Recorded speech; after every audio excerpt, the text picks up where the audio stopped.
जदि आपण केउ झीलको मने मने भल पाउचंती, पड़िशा घर सुंदरी भाउज आड़को आकर्षित हेउचंती, किंतु जेते चेष्टा कले मध्य ताकु निजर मन कथा कहि पारुनांती, आउ आपण चाहुचंती कि से झियो बा भाउज निजे आसी आपणको भल पाउची बोली कहू, आपणकर सबु इच्छा पूरण करू, तेबे आजिर एही भिडियोटी आपणकर इच्छा को पूरण करिबो।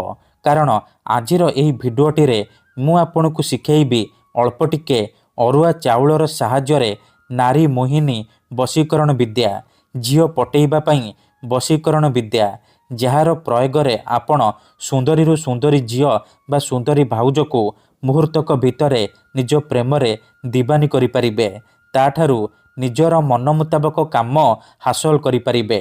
एही वशीकरण करिबा पई आपणको कौनसी प्रकार मंत्र तंत्र करिबाकू पड़िबनी किंबा किछि भी पैसा खर्च करिबाकू पड़िबनी। आपणक घरे अरुआ चाउल थिबो, से अरुआ चाउलरू अल्प टिके अरुआ चाउल आनिबे, आउ लाल सिंदूर आनिबे। तापरे मु आपणको किछि प्रयोग विधि शिखेइबी, आपण से प्रयोग विधि को ठीक भाबरे करिदेबे। तापरे से चाउल को नेकी जेउ झियो बा नारी को आपण बसरे करिबाकू चाहुचंती ता घर सामनारे पकेई देबे। तापर देखिबे मात्र 5 मिनिट रे प्रभाव पड़िबा आरंभ होइजिबो। से झियो बा नारी विचलित होई उठिबो, राति दिन आपणक कथा भाबिबो। जेपर्यंत आपणक सहित संपर्क रखिनी सीए गोटे मुहूर्त भी रही परिबनी। नमस्कार फ्रेंड्स, ओडिया फंडा चैनल को आपण मानकु स्वागत। जदि आपण जेते चेष्टा करी मध्य झियो पटेई पारुनांती, विवाहिता भाउज को पटेई पारुनांती, तेबे मो कथा मानी मात्र थरे आजिर एही भिडियोटी को पूरा देखंतु। काहेकि ना एही वशीकरण एते शक्तिशाली कि एहार प्रयोगरे आपण काहाकू भी निज प्रेमरे दीवानी करि परिबे। सासु नणंद दियर भाउज काहारिकू निज बसरे करी ताठारु निजर मन मुताबक काम हासिल करि परिबे। तेबे एही वशीकरण करिबा सबुठारु सहज। प्रथमे आपण कौन करिबे, ध्यान सहित शुणंतु। मंगलवार दिन रातिरे शोइबा पूर्वरु अल्प टिके अरुआ चाउल आनिबे, आउ लाल सिंदूर आनिबे। तापरे निजर शोइबा बिछणा उपरे आपण बसी पड़िबे।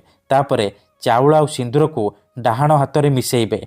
मिसेइबा समय रे आखि बंद करिकी सेई झियो बा नारी को मने मने भाबिबे, तार मुह को निज मनरे भाबिबे।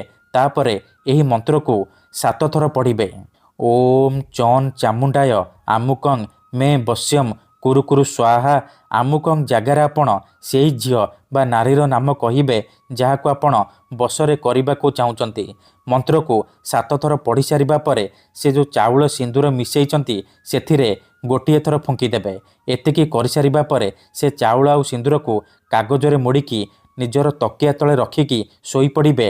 सकाळु उठिबा मात्रे आपण से चाउल को नेकी से झियो बा नारीर घर सामनारे पकेई देबे जहाको आपण बसरे करिबाको चाहुचंती। ग्यारंटी देउची एतिकी करिकी देखंतु, से झियो हेउ बा विवाहिता नारी आपणक प्रेमरे दीवानी हे जिवो। जहा चाहिबे ताहा करिबो। धन्यवाद।